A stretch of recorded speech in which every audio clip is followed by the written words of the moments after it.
mas tem de bom ânimo, eu venci o mundo. Então, vamos começar abrindo a palavra de Deus. Lá em Gênesis. Nós vamos começar pelo começo, né? Não tem por onde começar, então vamos começar pelo começo.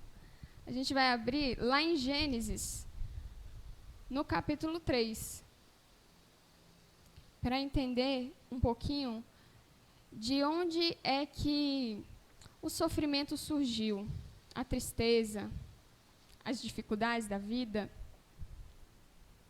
Gênesis,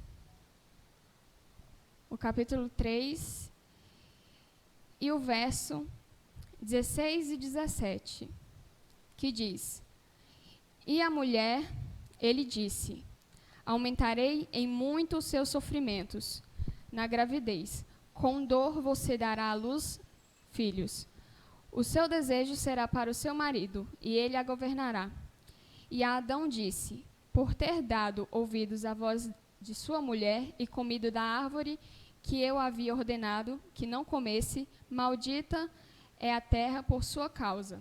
Em fadigas você obterá dela o sustento durante os dias de sua vida. E foi daí que começou o sofrimento, a partir do pecado. Desde quando o ser humano escolheu fazer as suas próprias vontades, foi que começou o sofrimento, a vir a dificuldade. Agora não mais, o ser humano estava lá no Éden, né, coisa boa, as árvores bonitinhas, nada desmatado, o fruto lá, eles pegavam, comiam, trabalhavam de uma forma prazerosa, né? Mas agora, depois do pecado, eles precisariam lutar realmente para sobreviver. E assim começou o sofrimento. Mas a gente não vai ver só o começo dele. A gente vai ver na Bíblia como algumas formas de o sofrimento chegar até a gente. E uma delas vai estar lá em 2 Samuel, no capítulo 12.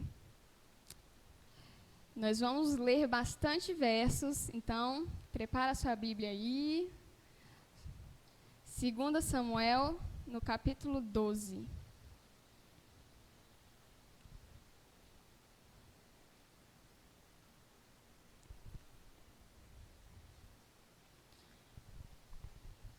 Se tem uma... A Bíblia está cheia de gente que sofreu, hein? Tanta gente que sofreu. E a gente não está muito diferente, infelizmente.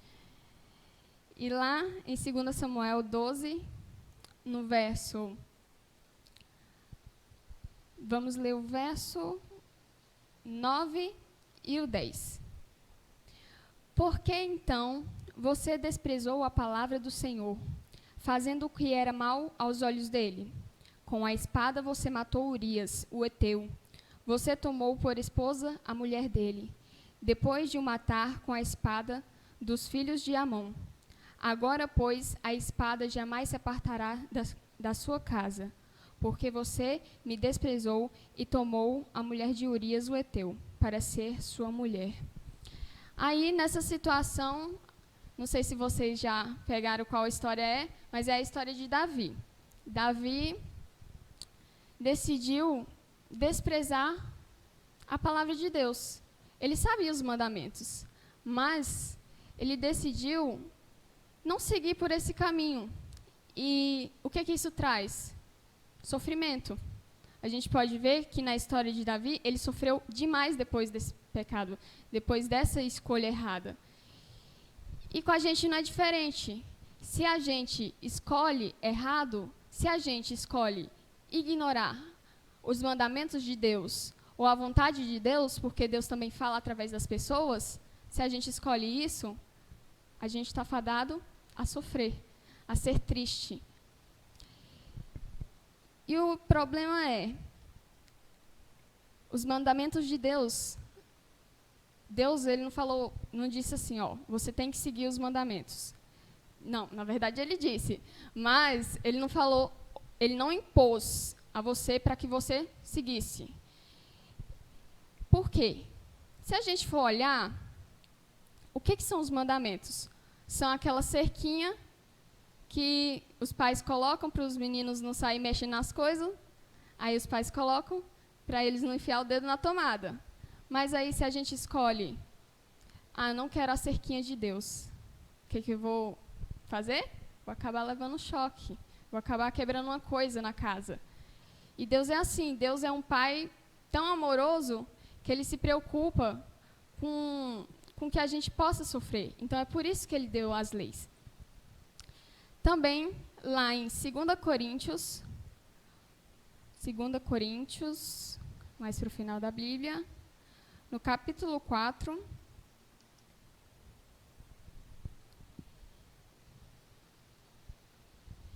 e no verso,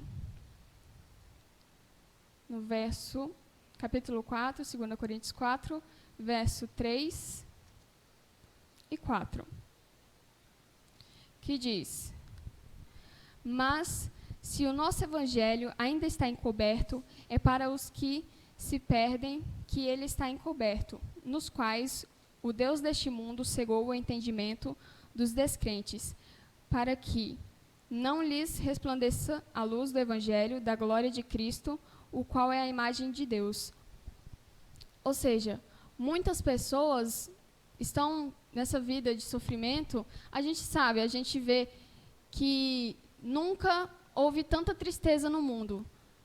Você vê adolescentes tristes, você vê adultos cansados e tristes por conta de problemas da vida, do trabalho, em casa. E existem ainda pessoas que estão assim e que não conhecem a Jesus. Se a nossa vida já é difícil, conhecendo a Jesus, imagina quem não conhece, quem não tem essa esperança.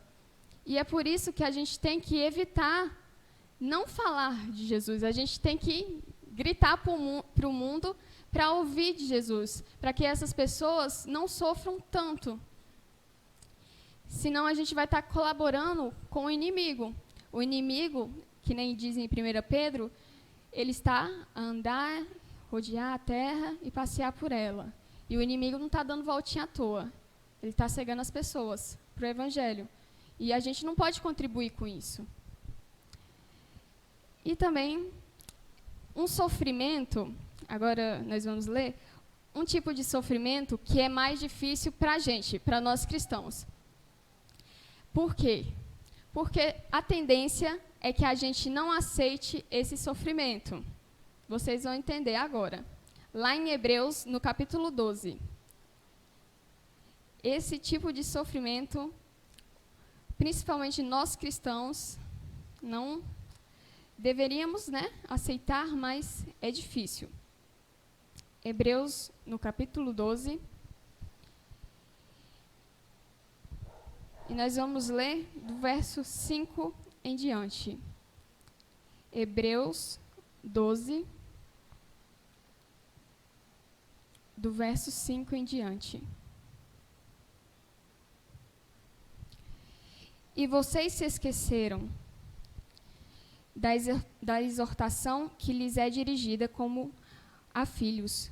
Filho meu, não despreze a correção que vem do Senhor, nem desanime quando você é repreendido por ele. Porque o Senhor corrige a quem ama e castiga todo filho a quem aceita. É para a disciplina que vocês perseveram. Deus os trata como filhos. E qual é o filho a quem o pai não corrige? Mas, se estão sem essa correção, da qual todos se tornam participantes, então vocês são bastardos e não filhos. Além disso, tínhamos os nossos pais humanos, que nos corrigiam, e nós os respeitávamos. Será que, então, não nos sujeitaremos muito mais ao Pai espiritual para vivermos? Pois eles nos corrigiam por pouco tempo, segundo melhor lhes parecia. Deus, porém, nos disciplina para o nosso próprio bem, a fim de sermos participantes da sua santidade. Na verdade, toda disciplina, ao ser aplicada, não parece ser motivo de alegria, mas de tristeza. Porém, mais tarde, produz fruto pacífico aos que lhe têm sido por ela exercitados, fruto de justiça. Amém? é que nem eu estava falando. Os nossos pais, né? Os meus pais, pelo menos. A maioria dos pais tem que guiar os filhos. Por quê? Eles nascem novinhos em folha, não sabem de nada. E eles aprendem as coisas através da gente, não, né? Através dos pais. E eles aprendem as coisas através dos pais. E os pais terrenos, eles disciplinam os filhos da forma que eles acham correto. E, às vezes, acarreta trauma na criança, tem toda uma questão. Mas, se esses pais terrenos, esses responsáveis, eles disciplinam com a esperança de que o filho vá para um bom caminho, e Deus, nosso Pai, aquele que enviou seu filho para morrer numa cruz por nós. Esse Deus quer muito mais, quer muito, infinitamente mais o nosso bem do que até os nossos próprios pais. E é complicado, que nem eu estava falando, os cristãos aceitarem esse tipo de sofrimento. Porque ninguém gosta de ser disciplinado. Ninguém gosta. Você vai dizer que você gosta? Eu não gostava. Quando eu era pequena, eu não gostava. Às vezes eu ia lá no meu pai, ô pai, eu posso ir na casa da minha amiga? Não. Você acha que eu gostava? Não. Mas aí, depois que eu cresci, eu vi, caramba, agora eu entendi por que meu pai não deixava eu ir na casa da minha amiga. Então, o nosso Pai Celestial é o Deus que sabe do presente, do passado e do futuro. E esse Deus pede que a gente confie nele, para que ele nos guie no caminho certo, para que a gente seja mais feliz. E é tanto que em João 15, 1 e 2, não precisa vocês abrirem, mas eu vou abrir. João 15, 1 e 2 diz assim: Eu sou a videira verdadeira, e o meu pai é o lavrador. Todo ramo que, estando em mim, não der fruto, ele o corta. E todo o que dá fruto, ele limpa, para que produza mais fruto ainda. Então, uma planta, para ela dar mais frutos, ela precisa ser podada. Agora, você imagina se a planta sentisse a dor de cortar. A planta não sente, mas a gente sente, porque a gente é consciente. Então, às vezes, Deus precisa fazer com que você passe por um sofrimento para que você cresça. Às vezes, você passa por um sofrimento porque você não escutou a Deus. Então, a gente pode ver tudo que Deus faz por nós é para que a gente seja feliz, seja melhor, para que a gente dê frutos, para que a gente espalhe o Evangelho para outras pessoas. E cabe a gente aceitar a boa e perfeita vontade de Deus. E além de todo esse sofrimento que eu acabei de falar, existem palavras de esperança. E eu vou ler algumas. Eu falei, gente, que eu ia falar muito texto bíblico. Tem uma que diz assim, em Tiago 1, 2 e 3. Tiago 1, capítulo 1, versículo 2 e 3.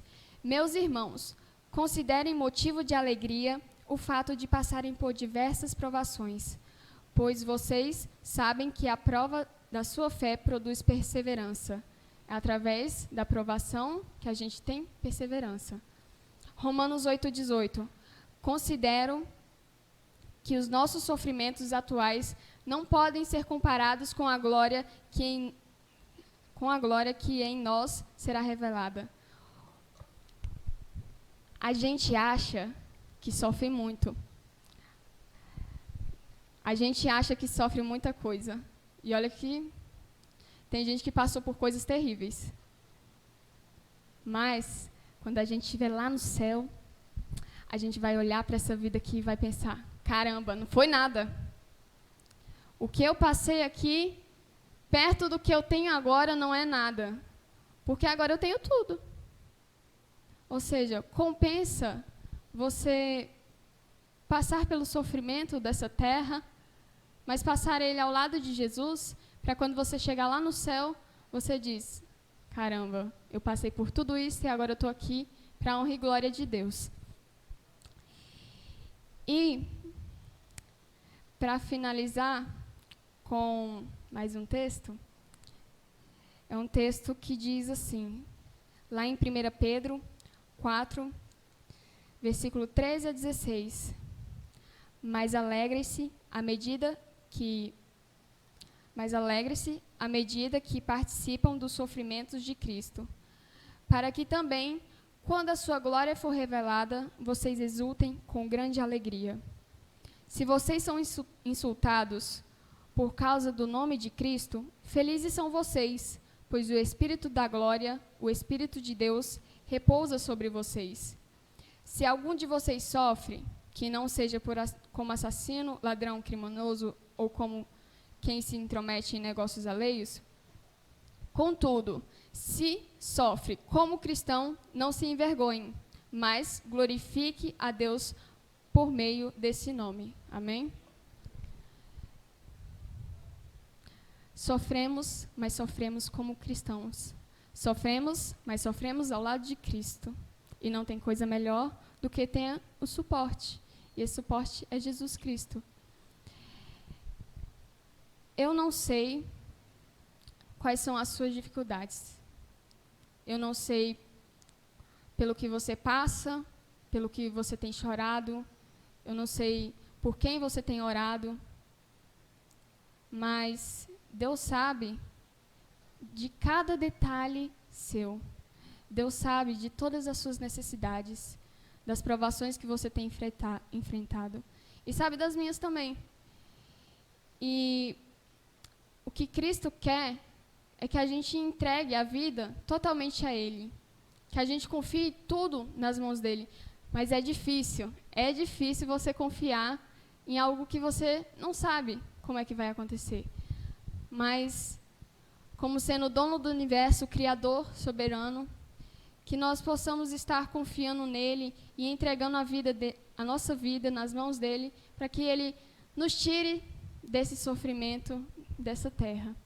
E agora eu vou cantar um louvor especial.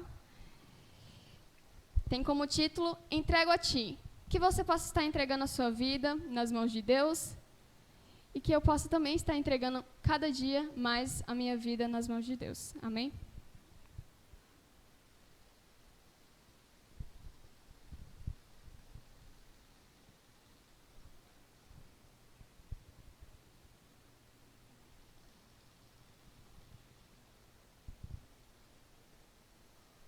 Se vocês souberem, podem cantar também.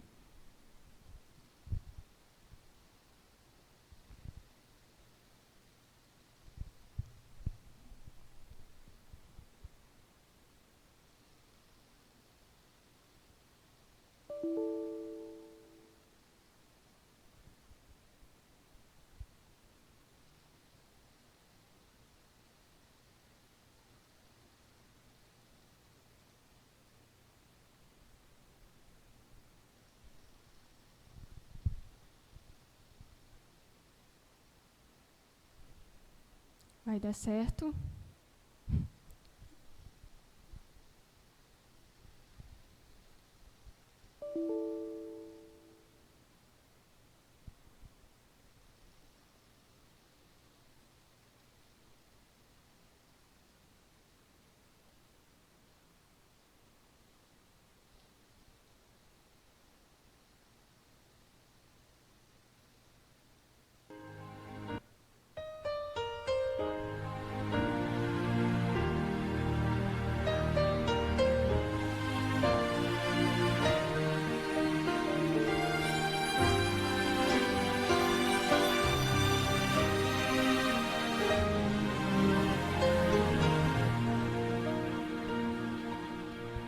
Por tantos lugares eu passei e dos teus milagres ouvi dizer, até que um dia eu te encontrei, em tua presença descansei, meus sonhos queria alcançar, você me deu forças pra lutar, enquanto as pessoas não acreditaram,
meu Deus,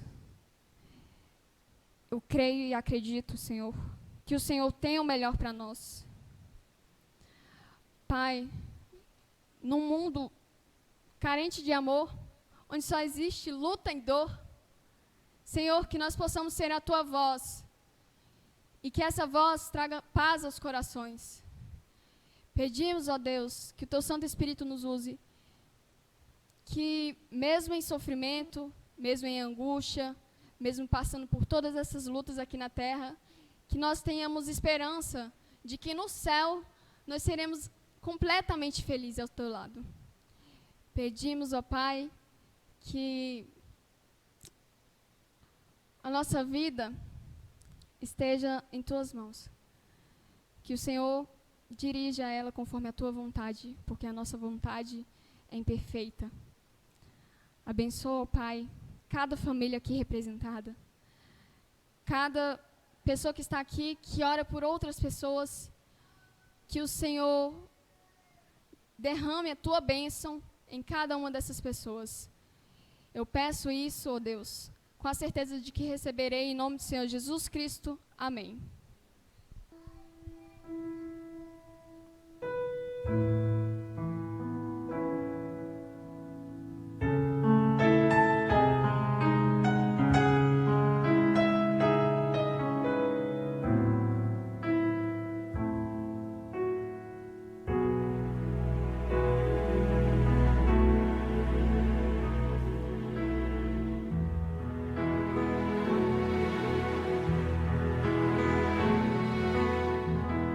Em paz eu vou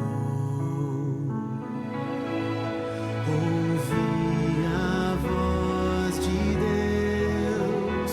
Em paz eu vou. Estou feliz, achei abrigo em Sua casa. Em paz estou com meu Jesus.